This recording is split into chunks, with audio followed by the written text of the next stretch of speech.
2 फरवरी 1970 हम मोंटाना में एक एयरफोर्स बेस पर हैं। आज 71वें फाइटर इंटरसेप्टर स्क्वाड्रन ने एक ट्रेनिंग फ्लाइट का प्लान बनाया है। 4 पायलट जेट प्लेन्स में सवार होकर टेक ऑफ करते हैं। जल्दी ही पायलट्स में से एक गलती से ब्रेकिंग पैराशूट को एक्टिवेट कर देता है। एक फैब्रिक डोम प्लेन से बाहर निकलता है। ये हवा से भर जाता है और प्लेन की उड़ान को रोकता है। पायलट को लैंड करना है। बाकी 3 पायलट ट्रेनिंग कंटिन्यू रखते हैं। वे तय लोकेशन पर पहुंचते हैं और एयर फाइट को सिम्युलेट करते हैं। हर पायलट अपने फील्ड का प्रोफेशनल है। वे कई बार इसी तरह की ट्रेनिंग ले चुके हैं, लेकिन आज कुछ अमेजिंग होने वाला है। एक प्लेन के पायलट मेजर कर्टिस को दूसरे 2 प्लेन से लड़ना होगा। उनके खिलाफ लड़ने वालों में से एक कैप्टन फॉस्ट हैं। 2 प्लेन टारगेट का पीछा कर रहे हैं। मेजर कर्टिस अपने जेट को घुमाते हैं और इसे सीधे ऊपर की ओर ले जाते हैं। बाकी 2 प्लेन उनका पीछा करते हैं। मेजर हवा में कलाबाजी करते हैं, वर्टिकल रोलिंग सीजर्स। वो स्पाइरल शेप में ऊपर की ओर उड़ान भरते हैं, साथ ही साथ एक बैरल रोल भी बनाते हैं। फिर वो घूमते हैं और एक डाइव मारते हुए नीचे की तरफ निकल जाते हैं। उनके पीछे वाले भी ज्यादा दूर नहीं हैं। मेजर कर्टिस एक और हवाई कलाबाजी करते हैं। वो साइड में जाते हैं और कैप्टन फॉस्ट को पीछे छोड़ते हुए आगे निकल जाते हैं। इस समय कैप्टन का प्लेन हिलना शुरू कर देता है। इसका अगला पार्ट नीचे की ओर है और जेट बहुत तेज स्पीड से जमीन की तरफ बढ़ रहा है। कैप्टन फॉस्ट कुछ नहीं कर सकते। प्लेन उनकी कमांड नहीं ले रहा। कंट्रोल स्टिक काम नहीं कर रही और इंजन ब्रेक डाउन हो रहा है। कैप्टन ब्रेकिंग पैराशूट को एक्टिवेट करते हैं, लेकिन वो भी काम नहीं कर रहा।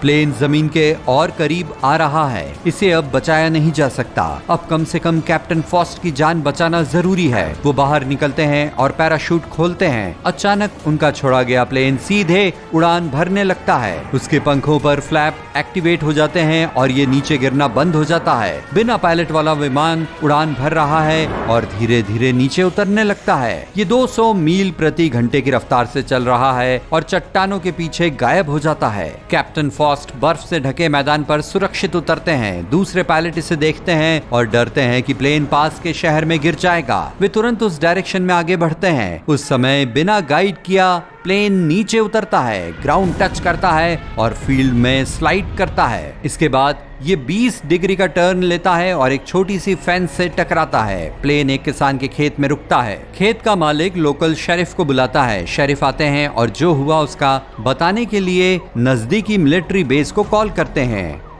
वो नुकसान का अंदाजा लगाने और गिरे प्लेन के इंजन को बंद करने के लिए आगे बढ़ता है, लेकिन जैसे ही वो उसके करीब जाता है विमान हिलने लगता है, मानो वो वहाँ से बचकर निकलना चाहता हो। प्लेन के मालिक वहाँ पहुँचे। वे हैरान हैं क्योंकि प्लेन लगभग सही कंडीशन में है। वे इसे वापस बेस पर पहुँचाते हैं, इसे रिपेयर करते हैं और इसे सर्विस में वापस पहुँचा देते हैं।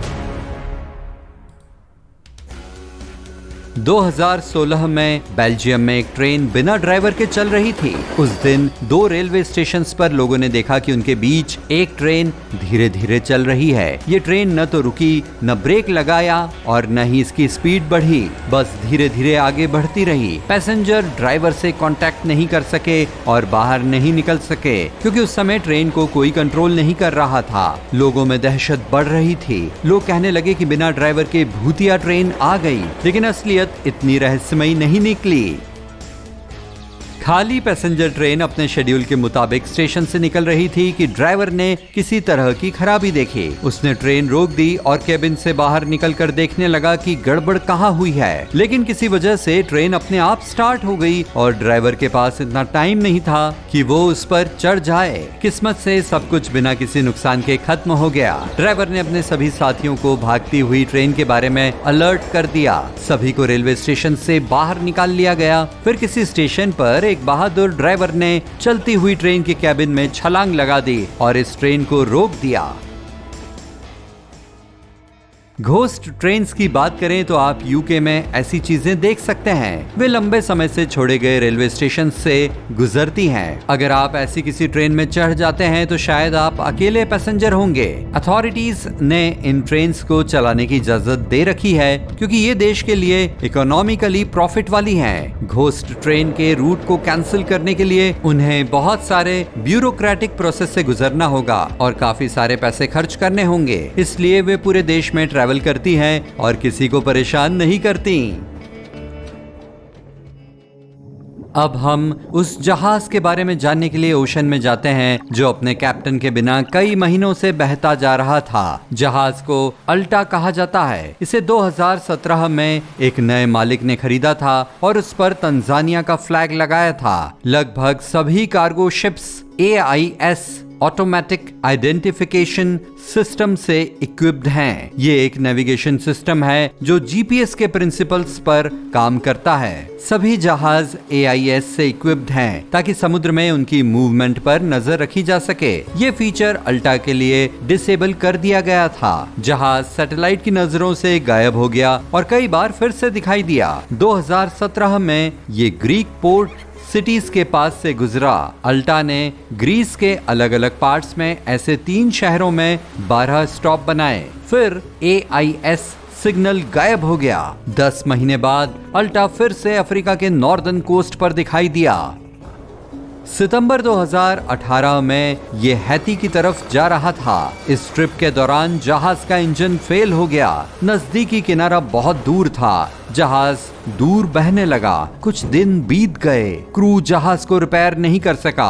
फूड सप्लाई लगभग बंद थी। सिचुएशन लगातार बिगड़ती जा रही थी। जिस जगह पर जहाज खराब हुआ उस जगह पर एक तेज तूफान आ रहा था। किस्मत से सेलर्स के लिए एक रेस्क्यू बोट आ गई। तूफान आने से कुछ देर पहले सभी को सुरक्षित रूप से निकाल लिया गया। अल्टा ओशन में बहता रहा। थोड़ी देर बाद एक और जहाज उसे गयाना कोस्ट पर ले जाने के लिए आया, लेकिन कुछ गड़बड़ हो गई। अल्टा को किसी ने चुरा लिया। ये किसने और क्यों किया इसके बारे में जानकारी नहीं है। फिर करीब 1 साल बीत गया। अटलांटिक ओशन के पानी में ब्रिटिश नेवी का एक जहाज बहते हुए अल्टा को नोटिस करता है। उस पर कोई सवार नहीं है। इसे कोई कंट्रोल नहीं कर रहा था। फिर लगभग 6 महीने बाद आयरलैंड के एक छोटे से शहर के एक रेसिडेंट को किनारे से दूर एक छोड़ा हुआ जहाज दिखाई देता है। किसी तरह अल्टा अटलांटिक की दूरी को कवर करने और आयरलैंड के कोस्ट पर पहुंचने में कामयाब हुआ था। आयरिश अथॉरिटीज ने कहा कि ये एक चमत्कार था कि किसी और ने जहाज को नहीं देखा। इसने इतनी लंबी दूरी तक सफर शांति से पूरा किया और रास्ते में तूफानों से बचा रहा। उन्होंने जहाज के मालिक का पता लगाने के लिए जांच शुरू की। उस जिम्मेदार इंसान को ढूंढना जरूरी है जो अल्टा को लेकर जाएगा। हालांकि ऐसा करना बेहद मुश्किल है। उन्हें मालिक नहीं मिला। एक दिन एक अनजान इंसान ने आयरिश अथॉरिटीज को फोन किया और खुद को अल्टा का मालिक बताया, लेकिन उसके लिए कोई सबूत नहीं दिया। लेकिन समुद्र में सबसे लंबे सफर वाले जहाज का रिकॉर्ड SS बेचीमो के नाम दर्ज है। लोग इस घोस्ट शिप को 38 साल से अलग अलग समय पर देख रहे हैं। ये एक कनाडा ट्रेडिंग कंपनी का एक मर्चेंट शिप था। 1931 में जहाज अलास्का के कोस्ट पर बर्फ में फंस गया। एक जोरदार बर्फीला तूफान शुरू हुआ। खराब मौसम के खत्म होने के लिए क्रू ने 1 हफ्ते तक इंतजार किया, लेकिन तूफान तो बस तेज होता रहा। एक दिन जब तूफान थोड़ा धीरे हुआ तो क्रू का एक हिस्सा नजदीकी शहर में चला गया। क्रू के बाकी मेंबर्स और कैप्टन ने जहाज के पास कैंप लगाया। तूफान ज्यादा देर तक नहीं रुका। बर्फीला तूफान इतना तेज था कि लोग अपने स्ट्रेच किए हुए हाथों से ज्यादा दूर तक नहीं देख पा रहे थे। आखिर में जब तूफान खत्म हो गया तो कैप्टन जहाज को खोजने गया और वो उसे नहीं मिला। उसने ये नतीजा निकाला कि उनका जहाज बर्फबारी के दौरान पानी में डूब गया है। 1 हफ्ते बाद जहाज उसी जगह के पास बहता हुआ पाया गया जहां वो गुम हो गया था। इसका पतवार इतनी बुरी तरह डैमेज हो चुका था कि उसे लेकर पानी में सफर करना सेफ नहीं होता। कैप्टन ने जहाज को छोड़ने का फैसला किया। हालांकि ये नहीं डूबा। अगले 38 वर्षों तक इसे अलास्का के तट के साथ अलग अलग जगहों पर बहते हुए देखा गया। आखिरी बार लोगों ने बर्फ में जमे हुए जहाज को 1969 में देखा था। 2006 में SS बेचिमो को खोजने के लिए एक स्पेशल प्रोजेक्ट भी बनाया गया था। हालांकि इतने सालों में उन्हें कुछ भी नहीं मिला। इसके बारे में अभी तक कुछ जानकारी नहीं है। ये हो सकता है कि जहाज चकची सागर में कहीं पर डूब गया हो।